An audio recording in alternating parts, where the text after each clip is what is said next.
All right, guys, welcome to our next section. We'll be working our trunk defense now, also known as our head movement. One of the things with trunk defense is it's super important to learn and understand because you don't actually cop any damage when you slip and roll and weave your head out of the way, out of the certain punches that we're going to take away. And again, like we said at the start of the video, it's all about your longevity and how much damage you accumulate over the years in this sport. So being able to not accumulate any is going to be one of those things that will keep your mind sharp and will keep you safe over the years. So let's run through some of our head movement or some of our trunk defenses as we go through. All right. We're starting off with taking away the jab first. So there's a couple of ways I like to take away the jab with our trunk defense. Everyone knows how to do this, but when the jab comes in, I'm slipping on to the outside. Okay, so one more time. 1, 2, 3. Nice and sharp. Now aim that straight at my head.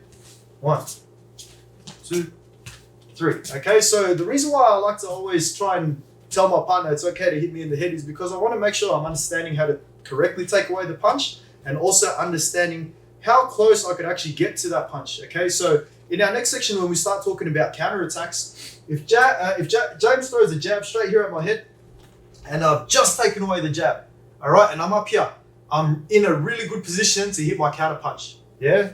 If James throws a jab and I slide all the way over here and I've slipped away a little bit too far, my counterattack's not going to be as effective because I've lost my balance and the punch that's going to be following up from that takes a little bit longer to get there.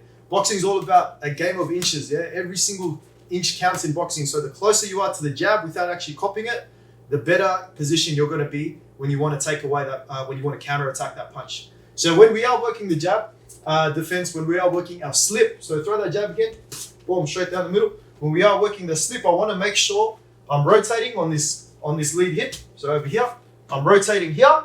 I'm slipping onto the outside of the punch where his elbow is, and I want to make sure that I'm just out of range from, or just off the line. I've got my head just off the line from the punch that comes in. All right. So I want you to go nice and sharp over here. 1, 2, 3, 4. Okay.